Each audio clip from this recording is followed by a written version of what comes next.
Jai Jinendra, everyone. Welcome you all to this very new lecture series called Kaal Chakra or Time Cycle.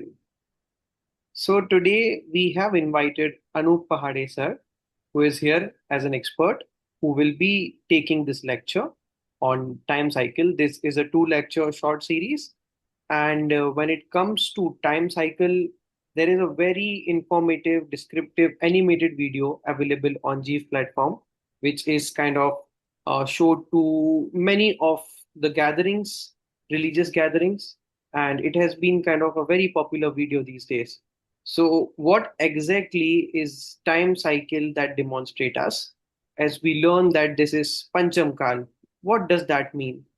In our Lokic terminology, we call it before Christ, after Christ. Is it something we demonstrate time or the cycle of the time, the birth of Jesus? All these terminologies you will get answered in this lecture. And today, Anup Bhaiya is here with us, who will be explaining you all about the entire Kala Chakra, all the Kals, how, when, where, all the things he will explain. Before I ask him to start the discourse, let me shortly introduce you all with the Jeev portal.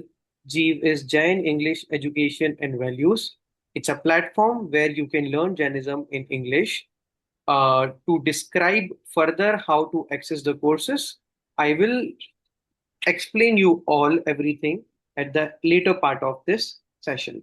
Over to you, Anup. NaMo अरिहंतानम NaMo सिद्धानम NaMo ऐरियानम NaMo वज्झायानम NaMo Lowe सव्वसाहोनम मोक्ष मार्गस्य नेतारम भेतारम कर्म भूभ्रताम ज्ञातारम विश्वतत्त्वानां वंदे तद्गुणलब्धे. Jai Jinendra, everybody, and welcome to this two lecture series on Kaal Chakra. Okay. Um, and thank you for taking the time to learn about time. Okay, it's not something we do very often, but I'm glad that you're able to view this video. And what we are going to do is explore time in depth as per Jain philosophy. We are all familiar with the concept of time, especially in the modern world.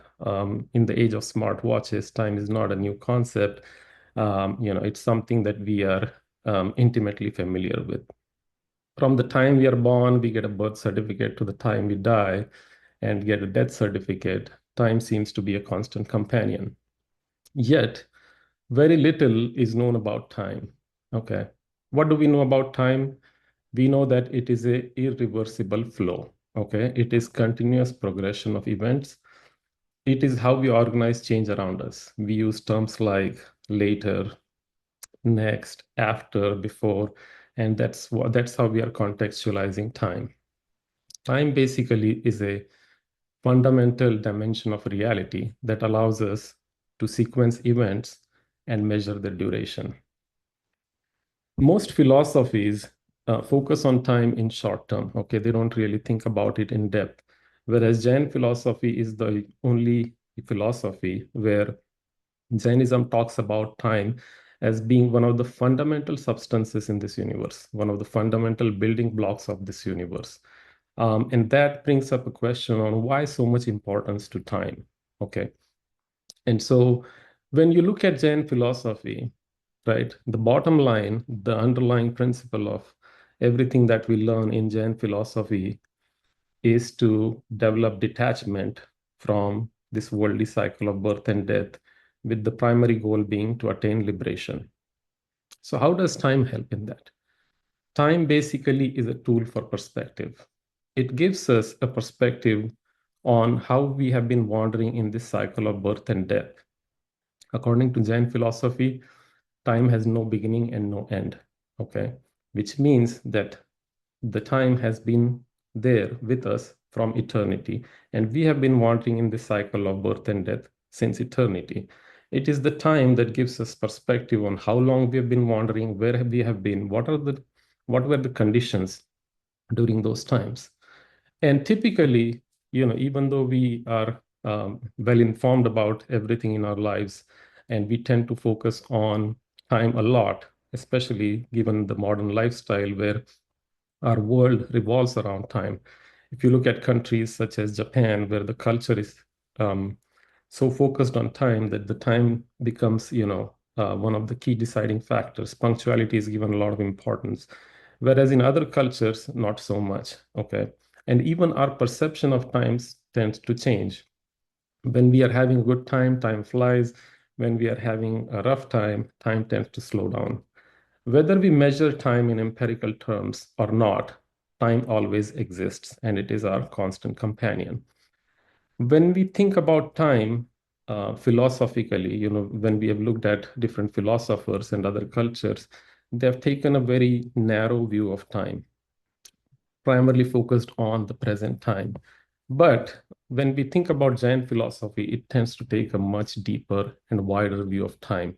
And we will learn about time in that context, and that will help us understand how time is a critical factor in our spiritual journey, in our spiritual evolution, as well as how it plays an important role as we move from one life form to another. So I'm going to start by sharing a slide deck here, and then we will go through the concept of time.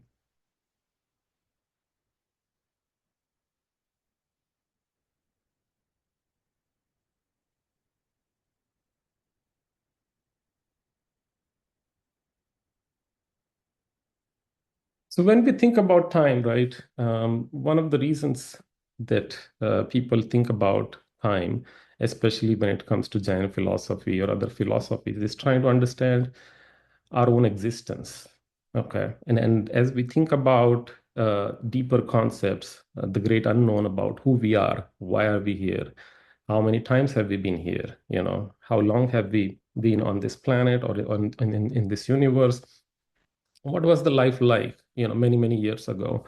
And as we start thinking about time in deeper term, we realize that time is a very broad and important concept. Modern science tends to explore time. There are various hypotheses. There is the Big Bang theory that talks about, the universe being 8 billion years old. And the theories and hypotheses tend to be evolving. And then as we think about time, right, in a more deeper sense, in trying to understand the world around us, the great unknown, what we find is that the answers we get tend to evolve as our understanding of the world evolves. But a lot of them are speculative in nature. Okay. And so when we think about time from Jain philosophy, we are not speculating because we have the answers. We have the answers from omniscience. Omniscience are the liberated souls that possess the ability to know everything that is to be known in this universe. And so the teachings about time that we are going to discuss today are based on the teachings coming straight from the omniscience. Their knowledge is perfect. They are enlightened souls. They can see the infinite past, they can see the infinite future, and they can see the present. And so while their sense of time is enormous, right? Our ability to perceive time based on these teachings is going to evolve our thinking about who we are, what we can do, and how we can evolve spiritually to get out of this cycle of birth and death. Remember, the primary goal of understanding the time cycle, is to understand the true nature of reality, to understand how time shapes our reality, how it shapes the things around us, and how we can learn from it. Okay. When we think about time, right, from a Jain perspective, it gives us a broader perspective. It gives us a sense of why things are happening the way they are happening around us, why we are experiencing fruition of our karmas, how long have these karmas been there, how long does it take for one life form to move from another life form. All these things are answered as we start exploring time based on the teachings of Jain philosophy. One thing that becomes clear as we learn about time is that even though the time changes, what doesn't change is us as a soul. Even though we may transmigrate from one life form to another life form, what Jainism teaches us is that as the time progresses, and we move from one life form to another life form, we don't get destroyed. We are not created or destroyed as the time changes. We remain the same, and it allows us to focus on our true self. And the other advantage of learning time cycle is to understand the reality around us. Okay. So as I mentioned earlier in the lecture, time is one of the 6 fundamental substances. What are the 6 fundamental substances or dravyas? They are jeev or living beings, matter or pudgal, medium of motion, medium of rest, space, and finally time. Among them, there are infinite life forms. There is infinite amount of matter. There is one medium of motion, one medium of rest, and one continuous space. When it comes to time, there are innumerable time substances, and we'll talk about more of them as we learn about time in depth. But what does this tell you? It tells you that time is a fundamental building block of this universe. It is one of the fundamental substances.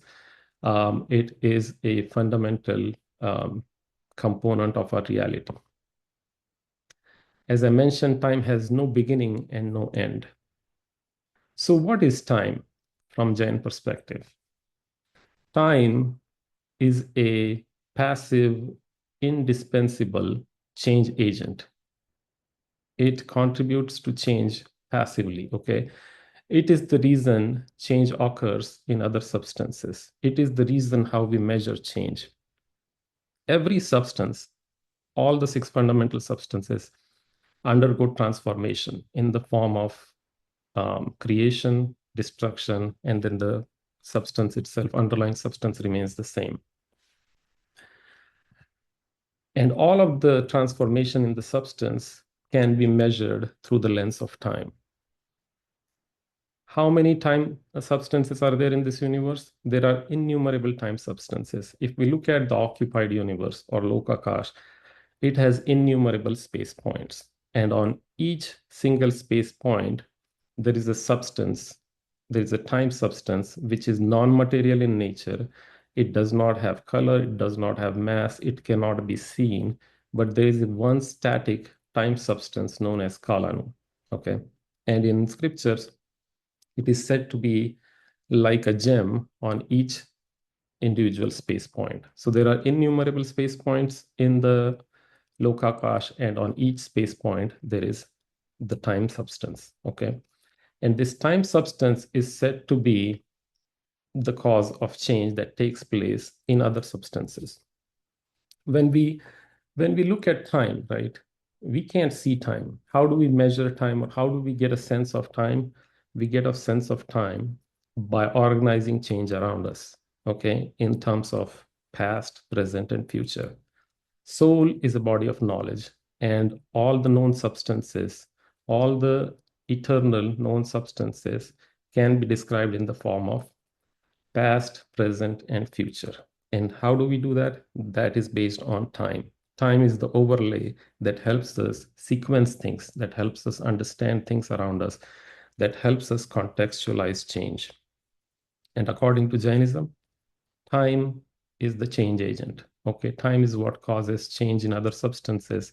But remember, it is passive and it is indispensable. Without time, transformation in other substances cannot occur. So in that sense, it is a contributing factor or an instrumental cause. So as we explore time a little bit deeper from Jain perspective, what do we see? We see that time substance can be further classified into real time and conventional time. Okay, real time is basically the time substance itself, the kalanu. Okay, and it is the time that is the change agent. It is the time that causes change in other substances. So it is a fundamental substance that underlies all the change in the universe. That is real time. Okay, whether we measure the time or we don't, the time always exists. The time always moves forward. You cannot store time, you cannot create time, and you cannot go back in time. The conventional time is what everybody knows. Okay, that's the time we use. That is the empirical time. That is the time that is measured in minutes, hours, days, months, etc. Okay. That's the time that everybody talks about. Okay, that's the time we follow when we go to business meetings, when we move from one lecture to another lecture in the school, or when we are trying to plan travel, whatever.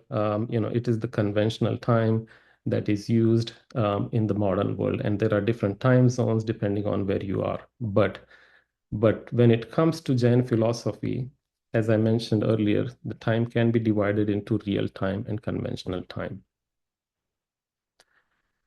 Now, when it comes to units of time, the modern science, has milliseconds, nanoseconds, and that is the level of our current understanding of time, and that is evolving as the technology evolves. We are able to measure time in much smaller intervals. But when it comes to Jain teachings, remember these are coming from the omniscient souls, and so their ability to know time is far more superior. And so, what we have learned from Jain teachings is that the smallest indivisible unit of time is called samay. It is not something that can be perceived through physical senses or through modern technology. And so, we have to learn about this and the different units of time that you are seeing on the screen through Jain teachings. So, what is one samay? One samay is basically the amount of time it takes for the smallest indivisible part of matter, known as Parmanu, to travel from one space point to the next adjacent space point without any interruption at the slowest possible speed. That is one samay. Now, obviously, we would wonder, why do we need to know about one samay? Well, one samay is also the time it takes for every single substance to transform from one state to another. And that is the change that is perceived by the omniscients in their knowledge. What does that mean? It means that when matter transforms, okay, the material particles, when they transform from one state to another state, it happens in one samay. And that is the smallest unit of time. Now, as we continue to go from the smallest unit of time to larger units of times, there are various different methods of measuring these intervals. So innumerable samays equal one avlika. Okay. And then there is the concept of muhurat and antar muhurat. So time between 2 to 9 samay is known as small muhurat, small antar muhurat.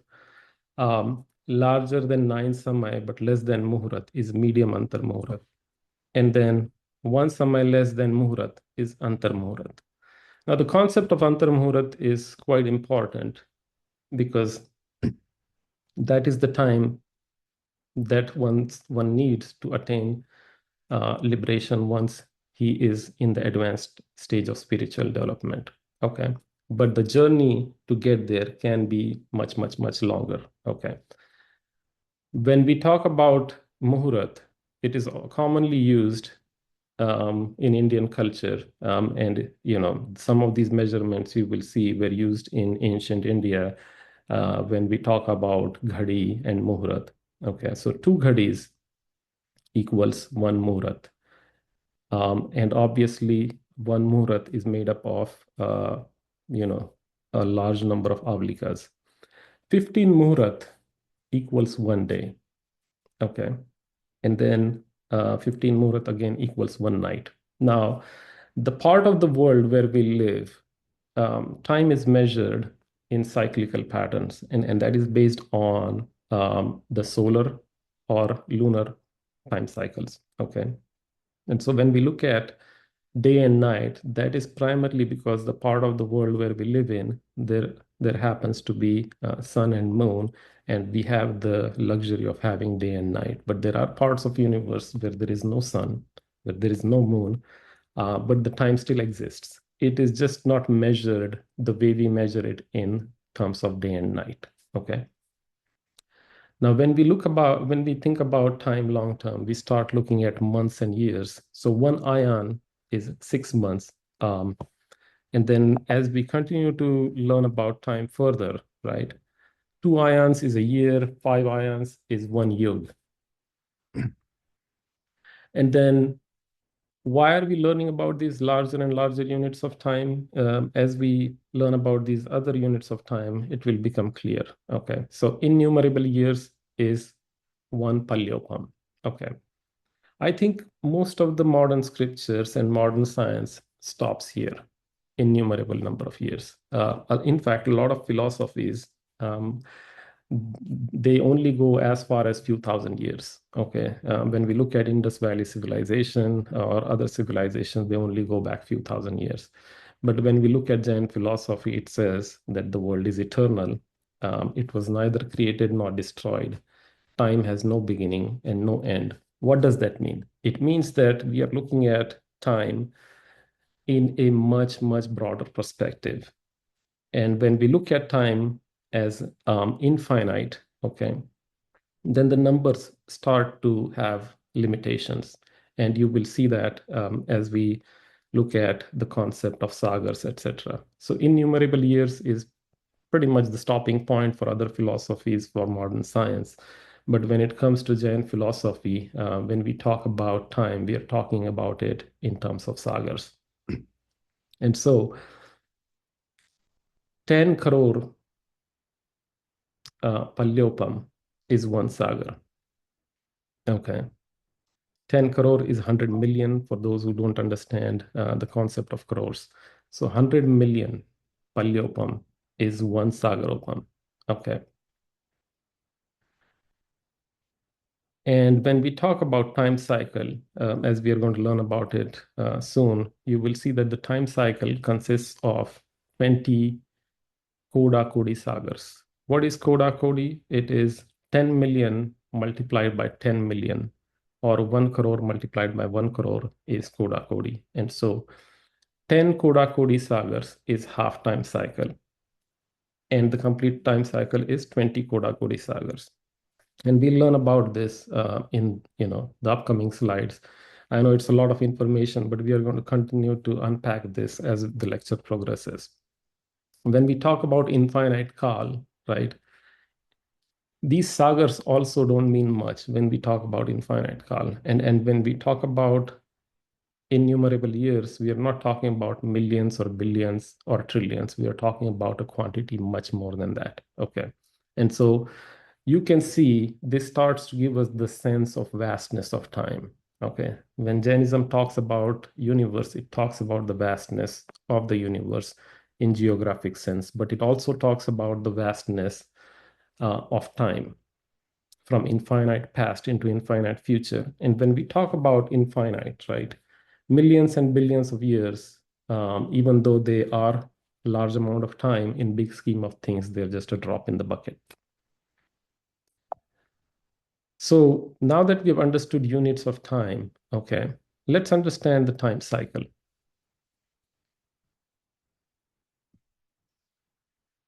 So the time cycle concept that we learn in Jain philosophy is primarily something that occurs in our part of the world. So we live in the Bharat region of the Middle Earth or the Middle Universe, I should say. And so the time cycle occurs in the Bharat region and the Airavat region. Okay. Bharat region, Airavat region is the mirror image of Bharat region in terms of external conditions. Also within the Bharat region, the time cycle occurs in the middle part of Bharat region or the Arya Khand. Okay. And when we think about time, right, just like all other substances, it undergoes transformation. There is creation of the state, the destruction of the state, and then the underlying time substance remains steady. What it means is that time is undergoing transformation, but there is an irreversible flow, which means that time is not really moving in circles or cycles. It is the external conditions in Bharat and Airavat region that exhibit cyclical patterns. Okay, and hence the term time cycle comes from that. So the easiest way to understand time cycle is to look at the clock, that you see on the walls. It has 12 hours in a day. Okay. And if you start from the top and you go from 12 to 1, 2, 3, 4, 5, 6, from 12 through 6, the first 6 hours is what we call progressive time cycle. Okay. And then from 7, 8, 9, 10, 11, 12, again, that's the other half of the cycle. In Jain philosophy, the time cycle is also made up of 12 parts. Okay. But they are not 12 equal parts as you see in the clock. Okay. And we'll understand what are these different parts in the time cycle. They are known as aras. Okay. And so there are 6 aras in the progressive cycle known as Utsarpini and 6 aras in the regressive cycle known as Avasarpini. Now, each ara has a specified duration. And when we talk about this, we are basically talking about the cyclical nature of events that occur geographically, events that occur in a way where you can take a collective view of the people, the society, their moral character, their height, their lifespan, and those tend to be occurring in cycles in Bharat and Airavat region. Hence the term time cycle. Okay. So when we look at Utsarpini and Avasarpini, right? As I mentioned, the progressive cycle is known as Utsarpini and the regressive cycle is known as Avasarpini Kaal. And each of them are divided into 6 unequal parts known as aras. In Jain philosophy, there is also a description of how, it can be described in the form of 2 individual snakes, and you can see that the thickness of the snake changes from the mouth to the tail. That is also one way of understanding Kaal Chakra. So what is Utsarpini and Avasarpini? Okay. Utsarpini time cycle is the progressive time cycle, and Avasarpini's time cycle is the regressive time cycle. And each of them is comprised of 10 Kodakodi sagars. Okay. Together, they form 20 Kodakodi sagars known as one Kalpakal. Okay. And as we learn about these cycles, we'll understand the different conditions that exist during each of these time cycles, each of these eras in these time cycles. Okay. And as I mentioned earlier, they only occur in the Bharat and the Airavat region. So if we look at Jambudweep, which is at the center of the middle universe, the top region towards the north that you see on the screen shaded in red is the Airavat region. And then the one shaded in yellow is the Bharat region over here. And so these are the regions where time can be viewed in a cyclical pattern. But there are other parts of the middle universe where there are no time cycles. In Vidya region, there is a constant condition, external condition that does not change with time. Okay, and we learn about that as well. And then there are heavens and hells where there is no time cycle. Okay, but that does not mean time does not exist there. It just means that the external conditions do not exhibit a cyclical pattern.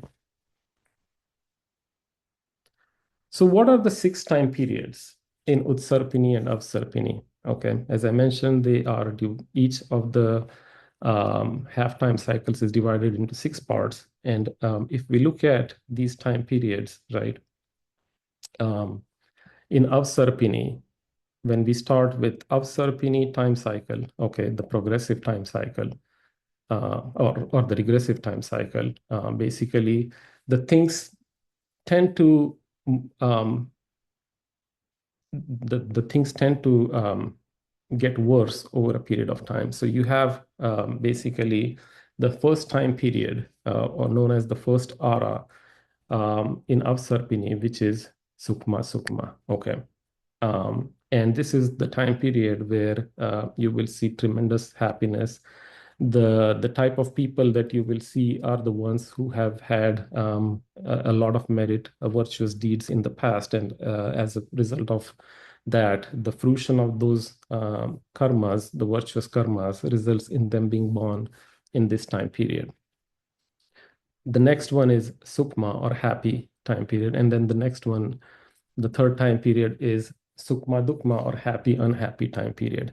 Now, when we look at these time periods, one thing that is observed is that you don't really have to earn your living. And that's why these are also known as the time periods when Bhog Bhumi exists in Bharat and Airavat region. Bhog means to enjoy, and Bhumi means basically the land. And so the people during this time period on these lands basically don't have to work, and they are provided everything as we learn in the upcoming slides. And then from fourth ara onwards, the time cycle and the external conditions change, the um, and there is transition from Bhog Bhumi to Karma Bhumi. Okay, and so Avsarpini is the regressive cycle where things are going to go from good to worse, and then Utsarpini is the cycle where the things go from worse to great. Okay, and so that's how the time cycle changes. You can also think of time cycle as what you will see in terms of lunar cycle. Okay, you have the full moon, and then it slowly changes into new moon or Amavasya, and then again from new moon it slowly changes to full moon, and that's basically how we view the reflection of light on the moon. But it gives you a sense of how the moon changes from waxing moon to waning moon. The same concept applies here, where the things go from worse, the things go from great to worse, and then again from worse to great, and that's the time cycle, and that continues. If somebody might ask how many such time cycles exist, the answer is infinite. Okay, there are infinite such time cycles. And as we have wandered through the cycle of birth and death, we have been through such infinite time cycles. Okay, and we are going to continue to go through them until we attain liberation. And so that's why it becomes important to understand these time cycles, because that will give you a sense of how long you have been in each of these aras. Okay, so let's understand the realms of Bhog Bhumi, which exist in the first three aras, okay, of the Avsarpini Kal, and then the last three aras of the Utsarpini Kal. So in this Bhog Bhumi, basically, the the people that are born, as I mentioned, are born because of tremendous auspicious karma that they bound in their past lives. Okay, and that results in them being born in these aras. Okay, of either Avsarpini Kal or Utsarpini Kal. And what does that do? That gives them access to a lot of luxuries. The lifestyle that you will see is extremely luxurious in Bhog Bhumi. And so, what are the characteristics of the people that are born there? These are the people, first of all, who have very mild passions. Okay, they have very mild passions. They tend to be content in nature. There is no ego. There is no disagreements amongst themselves. And the kind of body structure they have is adamantine body structure, or also known as Naraj Sahanan. Okay, and so this type of body structure in scriptures is considered a structure of bones and nerves that can be as hard as diamond or as impenetrable as stainless steel or titanium. And they are very strong body structures. The food habits tend to be identical across the time period, and very limited amount of food is needed because it's a very high energy environment. These life forms that are born, the humans that are born in Bhog Bhumi, they are born as twins, okay, and they are born with 64 skills or talents that they automatically gain as they grow. The amount of food they need is very little, and there is no bodily excretion. Okay, but above all, they have everything that they need provided by nature. So there is no effort needed on their side to earn their living. Okay, unlike us, where we have to earn our livelihood, that is not the case in Bhog Bhumi. Everything is provided to them, as we will learn in the upcoming slides. So as I mentioned, the souls born in Bhog Bhumi do not exhibit intense passions. The other thing is there are no 2, 3, or 4 sense living beings or 5 sense living beings without mind. So there are no bugs, there are no critters, and the general environment is very pleasant. The body structure is extremely strong. Additionally, they don't have any diseases. Okay. And there is no day or night. There are no seasonal changes. The environment is always pleasant. There are beautiful rivers, lotus ponds, things we cannot even imagine. Above all, there is no crime. There is no killing. There is no animosity. There is no contention. There is no disagreement in terms of, disagreements that might result in any kind of violence. So as you can see, in order to be born in Bhog Bhumi, you have to have a lot of good karma, which means that you have to be virtuous in your lifestyle, in your choices, in order to be born here. So have we ever been born in Bhog Bhumi? According to Jain scriptures, we've been born here many, many times. In fact, infinite times, as we have wandered through this infinite cycle of birth and death. And even though we have had access to all these luxuries, um, it has never resulted in us becoming completely happy. Because just like any other materialistic happiness, the happiness in Bhog Bhumi is also transient in nature. Okay. It is not permanent. And your time in Bhog Bhumi, no matter how long it is still limited. And it is insignificant in the overall big scheme of things when you consider infinite time. Even though you may end up spending sagars, you may end up spending a long time in Bhog Bhumi, it is still insignificant over the infinite period of time. In fact, Jain scriptures say that the amount of luxury that the humans have in Bhog Bhumi is infinite times that of even the greatest emperors known as Chakravartis. So that is the amount of luxury we are talking about. Even then, you will find that it is still not the eternal happiness, and it is transient and temporary in nature. So the male and female that are born as twins, they live together in Bhog Bhumi, and then they live in harmony. And towards the end of their life, they conceive twins, a boy and a girl. And as soon as they are born, the parents die. The male dies after getting a sneeze, and then the female dies after getting a yawn. Okay. And the children, they never get to see their parents. Okay. But they don't need the parents to help them grow up, because everything is provided in Bhog Bhumi by wishing trees known as Kalpa Vruksh. Okay. And so the Kalpa Vruksh are basically kind of like Amazon, you can say, where you can whatever you want, like just like we order and it shows up in our doorstep. Uh, you can think of Kalpa Vruksh along those lines. Basically, they provide everything when it comes to food, clothing, jewelry, music, and they also provide light, which is far more radiant. And in the presence of these wishing trees, you don't even see the sun or the moon, because the radiance of these trees is so bright. Okay. And they will provide whatever is wished by the humans in that region. But remember, you will only get um, based on your karma. Okay, so there is you can wish for whatever you want. There is two things. First of all, you have to ask for it, and then the second is you will get according to your karmas. But the good karmas of the humans in this in the Bhog Bhumi are so are so much that usually they don't, there isn't a situation where they ask for something and they don't get it. Remember, the desires are also simpler,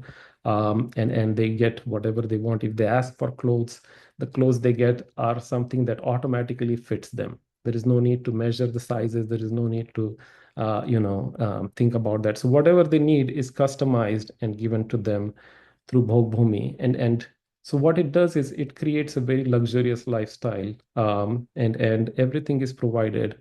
And because the people are truthful in nature, there is no reason to have laws or regulations that we see in the modern world. What it means is there is also no religion in the Bhog Bhumi, okay, because the lifestyle is so luxurious that the thought of liberation does not even pop up in their mind, because they are content. First of all, there is limited passion, and then everything has been provided to them, and so all these humans that are born in Bhog Bhumi, because they have contentment and they have limited passions, when they die, they all go to heaven. Okay. And then when we talk about Bhog Bhumi, right, the first three aras, they are not equal in time. And so this table talks about the different conditions of the people, their height, their body structure, the duration of the aras. So the first ara in Avasarpini is Sukma Sukma. It is 4 Koda Sagar. The second ara is 3 Koda Sagar, and then the third ara is 2 Koda Sagar. And as the time progresses from first ara to third ara, the luxuries tend to, become less and less over a period of time. But it is still more than enough that nobody has to ever work for earning a living. The kind of food habits are common across first ara. The food is the size of berry. In second ara, the food is size of a walnut, and in the third ara, the food is in the size of a gooseberry. The physical characteristics, you will see the people are much stronger in the first ara, with a height of 6,000 dhanush, one dhanush being approximately 6 feet. And then the height decreases from 6,000 dhanush all the way to 2,000 dhanush. And the lifespan of these people in the first ara is 3 palle, and then it goes down all the way to 1 crore purva, or 10 million purva. So that in general is the external conditions in the Bhog Bhumi. The spiritual and mental conditions of the people in the Bhog Bhumi, their physical structure. So this table gives you details on all of that. And as I mentioned, in Bhog Bhumi, people, tend to be very content. They don't have to be raised by their parents. This table talks about how they grow. They're born sucking thumb, and then after a duration of 3 days in the first ara, um, they start sitting, and then 3 days later they start making unsteady movement, and then they start walking, and then they acquire skills, and then within 21 days they attain eligibility of right perception. Okay, and then you will see that change from first ara to third ara, in terms of how long it takes for them from the time they are born to attain eligibility for right belief. Now, even though they are eligible, not everybody gets right perception or right belief in Bhog Bhumi, because they are too engrossed enjoying the luxuries. Okay, but there are humans that end up getting right belief in Bhog Bhumi.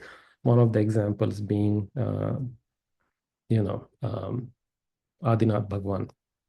So that is lecture one. We have gone from what is time all the way to basically understanding the cycle of time, the progressive cycle, the regressive cycle, and Bhog Bhumi. And what we are going to do in lecture two is understand Karma Bhumi, and then also understand um, how we can grow spiritually, what we can learn from, the stories of people from different time cycles, from different eras, and what is it that we need to do in our current time cycle to grow spiritually. So that we'll cover in lecture number two.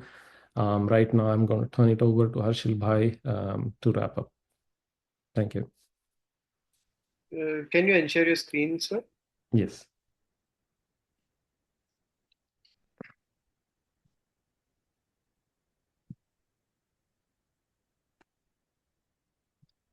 Okay, so thank you so much for this beautiful explanation. Though it is a kind of critical topic because it has lot of names, lot of calculations, the units of times, but still the presentation was very well, and it was easy enough to understand these terminologies.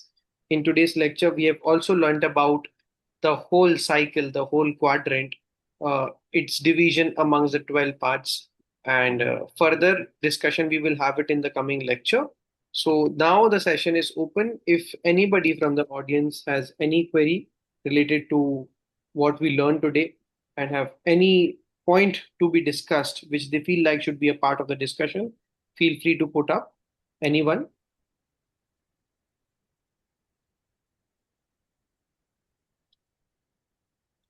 Okay. So, Anup sir, I have just one small query, that from which time zone or from which part of Kal is liberation possible? Moksha, from where it is possible. So moksha is possible in third and fourth ara. Okay, fourth ara of Avasarpini time cycle and third ara of Utsarpini time cycle, and we are going to explore more of that in the second lecture. And the reason for that is because that is when the external conditions and the kind of people that are born in that time period tend to be such that it is conducive for spiritual development and for attaining liberation. If you think about growing rice, for example, it's grown in Asia, in India, right? It requires fertile soil and it requires a lot of water. But can you grow rice everywhere in India? No, you can't. Okay. It requires just the right amount of water and the right soil. Okay. If you have too much water, it's not going to grow.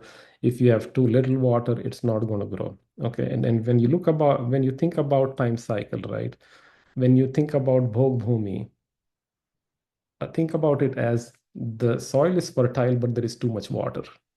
Okay, so the spiritual growth is not possible.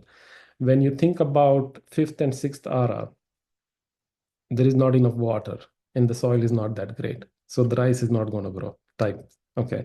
But when you think about fourth ara in terms of rice, right, it's just the soil is fertile and then there is the right amount of water.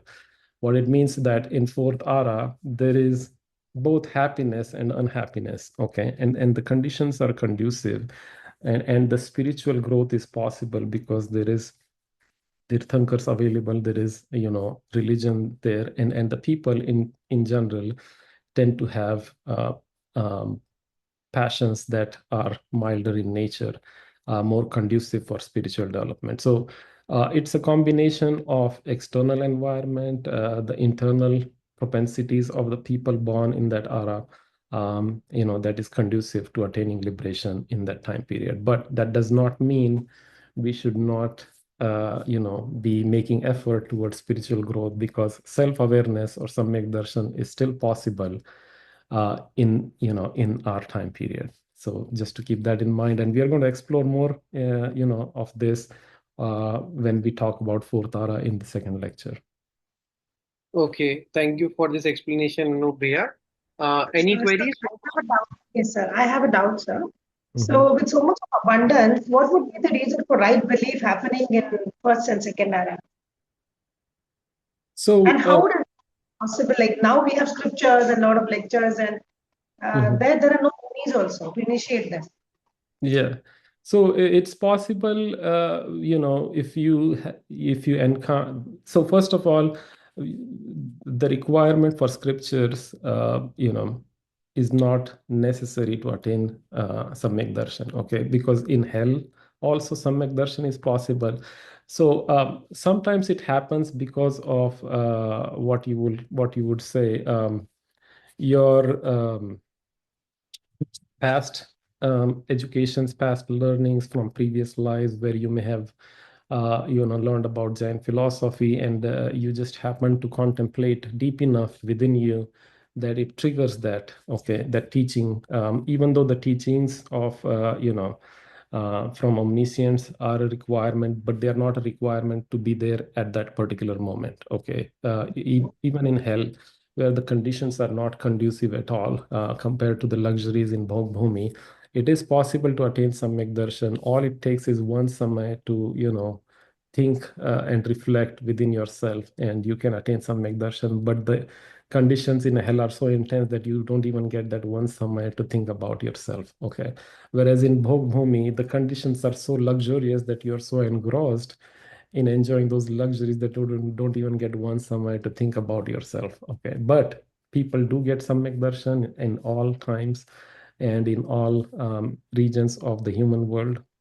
It's also possible for animals with five sense and mind to attain Samyak Darshan. So, it's not necessary to have scriptures in front of you or Jain monks to be available at that particular moment.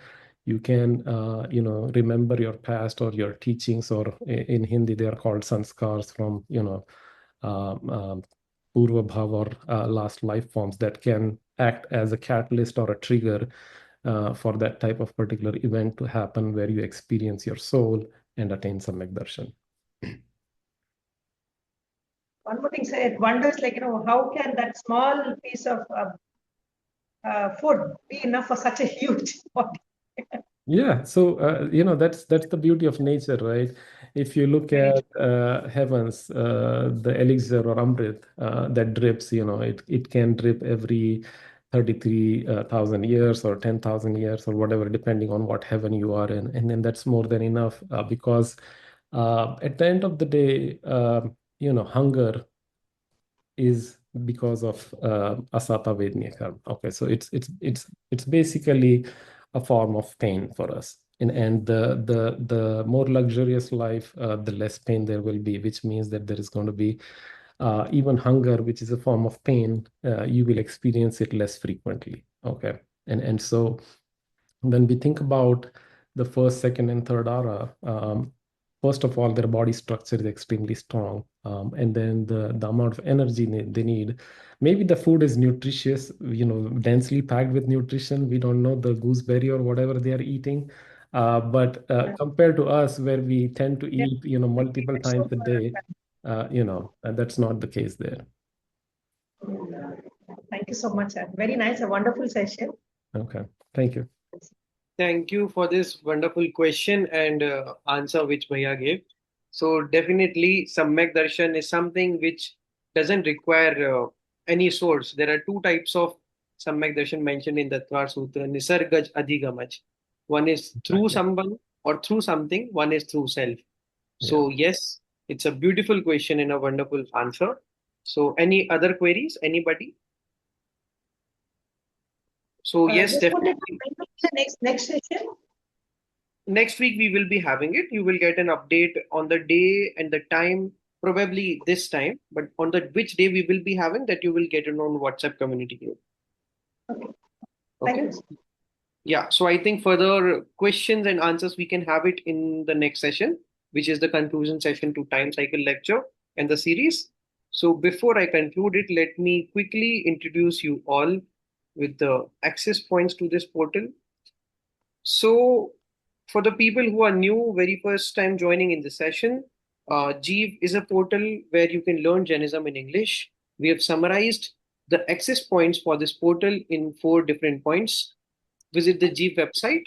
Under Jeev resources, under resources, navigate the topic you want to explore. Let's say in the snippet, you can see the time cycle Kaal Chakra video is highlighted. The icon is highlighted. Once you click on it, you will see this window where the entire course duration and access course tab is written. You can view your courses on your dashboard. Course overview will give you an entire overview of what this session is all about, and then you can get access to all the resources, including articles, quizzes, Gurudev Shri lecture snippets, and further more resources which you will get access on this portal. So yeah, if you have any queries related to accessing these courses, accessing the websites, you can email us support@chief.net.in. All the social media handles are already mentioned here. And yes, feel free to reach out if you have any queries. Anup sir, we can proceed with Jinwani Stuti now. ज्यावानी के ज्ञान से सूझे लोकालो, सोवानी मस्तक नमो सदा देत हूँ ढोक। जय Jinendra everybody.